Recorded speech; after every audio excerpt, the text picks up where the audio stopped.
Ya, oh ya. Ustadz Wafi mengatakan bahwa Muhammad paham Quran. Jadi ini satu pernyataan yang sama sekali tidak ada di dalam Al-Quran ya. Ketahuilah ya bahwa saya adalah orang yang paling banyak sekali mengkhatamkan Al-Quran dari Al-Fatihah sampai Anas sampai Al-Fatihah. Belum pernah saya temukan ada seorang muslim yang lebih rajin membaca Al-Quran daripada saya, dan belum pernah saya ketemu ada seorang muslim yang lebih ngerti Quran daripada saya. Tidak pernah ada narasi dalam Quran bahwa Muhammad mengerti Al-Quran. Nggak ada.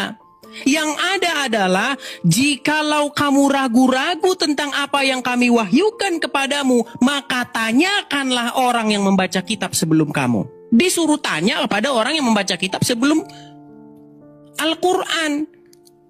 Itu loh yang dilakukan umat muslim sekarang, Wafi dan Ripa. Sebaliknya, malah beriman kepada kitab-kitab sesudah Al-Quran. Disuruh beriman kepada ini ulama A, ulama B, ulama C, yang sama sekali tidak ada dalam Al-Quran. Ayat Quran itu hanya dua macam, Wafi. Ayat-ayat yang muhkamat dan ayat-ayat yang mutasabihat. Muhkamat itu apa sih? Jelas. Kenapa untuk ayat-ayat yang jelas kalian persulit lagi? Harus begini, harus begitu. Tadi Ustadz Wafi menyebutkan Ikrimah. Siapa Ikrimah? Apakah ada di dalam Al-Quran? Jikalau kamu ingin tahu Quran, tanya Ikrimah. Nggak ada. Yang ada disuruh membaca kitab-kitab sebelumnya. Gitu loh. Makanya ketika kamu ingin membaca Al-Quran, harusnya Al-Quran itu kalian pandang dari sudut pandang orang-orang yang membaca kitab sebelumnya. Muhammad saja tidak pernah datang ke Ikrimah untuk mengerti Al-Quran. Konon menurut riwayat-riwayat yang kalian katakan, dikatakan bahwasanya dikatakan setelah Muhammad bertahanus di Gua Hiro menerima wahyu, apakah dia datang kepada orang-orang ulama-ulama Sahih Bukhari? Nggak ada. Bahkan mereka lahirnya jauh setelah Muhammad. Dia justru datang kepada Khadijah, dan Khadijah tanya kepada seorang pendeta Nasrani. Jadi suruh nanya. Makanya kalian itu tanya sama kami ahli kitab. Jangan tanya sama ulama-ulama yang datang kemudian. Akhirnya kalian jadi kayak begini. Kalian jadi menuhankan ulama atau para penafsir-penafsir Al-Quran. Makasih Bang Gaco, makasih Bang Gaco. Ya, ini yang kalian lakukan sekarang.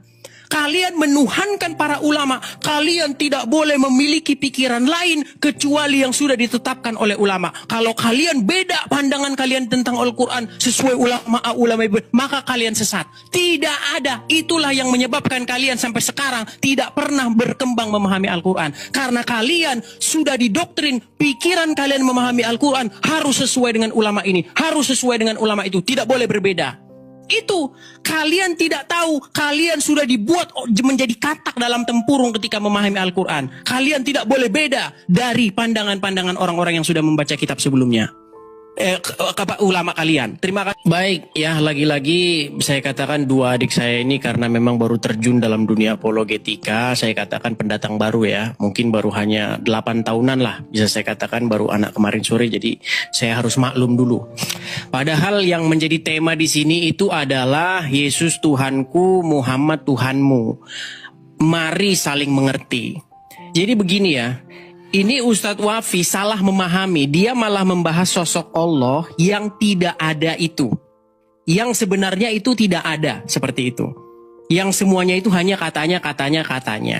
Yang kita bahas di sini adalah Tuhannya orang Islam dan Tuhannya orang Kristen. Gitu loh. Nah, tadi yang benar dari Ustadz Wafi itu hanya satu. Bahwa kata Tuhan di dalam bahasa Arabnya itu ada dua yang diterjemahkan ke dalam bahasa Indonesia menjadi kata Tuhan. Kalau kita buka Quran, ada dua kata yang selalu diterjemahkan jadi kata Tuhan. Ada kata ilah dan ada kata Rob. Nah, untuk kata Rob ini kadang-kadang dia diterjemahkan Tuhan, kadang-kadang dia diterjemahkan Tuan. Nah, nanti kalau kita bahas lagi, nanti kata Tuhan ini dicolong oleh penerjemah Islam ketika menerjemahkan Qurannya. Padahal kata Tuhan itu murni milik gereja, tapi dicolong oleh penerjemah Quran ke dalam bahasa Indonesia. Nah, jadi yang mau saya sampaikan begini. Ketika kita membaca Quran, maka kata ilah atau kata Tuhan itu sebenarnya adalah sesuatu atau seseorang atau apapun itu yang kepadanya kamu menaklukkan diri. Jadi ilah itu bisa apa saja. Hawa nafsu menurut surat Al-Jathiyah ayat 23 bisa jadi ilah. Uang iblis, manusia bahkan bisa jadi ilah ketika kamu menempatkan diri kamu seolah-olah kamu dikendalikan oleh dia tanpa kamu bisa membantahnya. Nah, saya tidak ngomong kosong ya. Ada sekitar 7 orang, 4 orang diantaranya betul-betul seorang ustadz yang mengakui bahwa Muhammad itu adalah Rob. Bahkan seorang Rifa pun dia mengakui bahwa Muhammad itu adalah Rob. Kebetulan orangnya ada di sini. Ya, waktu itu saya pernah berdebat dengan Rifa. Rifa, apakah Muhammad itu adalah Rob? Dia jawab betul. Bisa Muhammad itu dikatakan Rob. Dan arti terjemahan dari Rob adalah Tuhan. Nah, saya paham yang dimaksudkan Rifa. Arti Rob di situ adalah Muhammad seseorang yang mengatur dan mengendalikan umat Islam. Yang kepadanya umat Islam harus sami'na wa ta'na. Ya, saya akan inikan sebentar biar saya tidak dibilang fitnah. Mengatakan kata Rob tadi kita sudah bahas dengan Ustaz Alif. Kata Rob itu sama. Saya juga menjadikan orang tua saya sekali Rob. Rob kayani sohiro. Ya, kalau Nabi Muhammad itu Rob, betul. Ya, kalau Muhammad itu Rob, betul katanya. Makanya di sini kita saling menghargai. Jadi sebenarnya kita sudah ketemu ya. Karena memang adik-adik saya, Rifa dan Wafi ini memang baru kemarin sore ya. Baru juga belajar agama Islam kalau dibandingkan dengan saya. Jadi saya ingin mengatakan begini. Dari debat Islam dan Kristen yang panjang lebar itu, memang sudah ketemu jawabannya. Bahwa ini kesimpulan kita. Yesus Tuhanku, Muhammad Tuhanmu. Saya menuhankan Yesus, Anda menuhankan Muhammad. Saya beribadah kepada Yesus, Anda beribadah kepada Muhammad. Mari kita saling menghargai. Nah sekarang yang sering diledek, yang sering melakukan dalam tanda kutip peledekan, orang-orang Islam mengatakan, mengapa engkau menuhankan mayat? Padahal yang menuhankan mayat sekarang siapa? Yesus bukan mayat. Orang Kristen tidak ada yang percaya bahwa Yesus hari ini masih mayat di kuburan. Tidak ada. Yesus naik ke surga. Dia mengalahkan maut. Itulah kenapa kami tidak menuhankan mayat di dalam kubur. Lalu siapakah yang menjadikan mayat di dalam kubur sebagai robnya? Tentu saja, mohon maaf, Rifa dan Wafi. Ya, Rifa dan Wafi telah menjadikan seorang, mohon maaf, yang telah meninggal menuhankan orang mati. Makanya perbedaan kita cuma di situ sebenarnya. Anda menuhankan manusia Muhammad, saya menuhankan Yesus, manusia Yesus. Tapi bedanya Yesus naik ke surga, sedangkan Muhammad meninggal di pemakaman. Nah, jadi sekarang yang ingin saya katakan, marilah kita saling mengerti perbedaan kita itu. Kalau seperti itu damai kita, ya kan? Menjalankan Anda memuji Tuhan Anda dengan mengatakan ya Rasul, ya Muhammadku, Muhammadku, dengarlah seruanku. Ya biarlah kau menyembah Muhammad, kami menyembah Yesus kami. Seperti itu. Jadi itulah indahnya perbedaan kita. Jadi supaya kita masih ada 16 detik. Jadi itulah perbedaan kita supaya kita sama-sama memahami. Tadi Ustadz Wapi sudah mengakui bahwa Muhammad itu bisa dikatakan Rob. Dan sekarang hari ini Ustadz Wapi harus mengakui juga bahwa Muhammad itu adalah ilah dalam pengertian yang sesuai dengan kaidah bahasa Arab. Di dalam surat Al-Jathiyah ayat yang ke-23 dikatakan, mereka menjadikan hawa nafsunya sebagai ilahnya. Berarti apapun bisa dijadikan ilah. Uang, istri, hawa nafsu, syaitan bisa dijadikan ilah. Jika Anda menempatkan diri Anda, menaklukkan diri Anda kepadanya. Seseorang yang menaklukkan dirinya kepada hawa nafsunya, mengikuti perintah hawa nafsunya, taat, patuh, tunduk kepada hawa nafsunya, maka hawa nafsunya itu menjadi ilah bagi dia. Begitu juga Muhammad. Seorang muslim harus menaklukkan diri kepada Muhammad. Mustahil seorang muslim bisa menjadi muslim tanpa menaklukkan diri kepada Muhammad, tanpa taat, patuh, tunduk kepada Muhammad. Karena itulah yang diperintahkan Allah untuk Anda menaklukkan diri Anda kepada Muhammad. Jadi seorang muslim wajib menaklukkan dirinya, taat, patuh, tunduk, mendengar segala perintah kepada dua oknum, yaitu Allah dan Muhammad. Makanya saya katakan, ilah kalian adalah Allah dan Muhammad. Ya?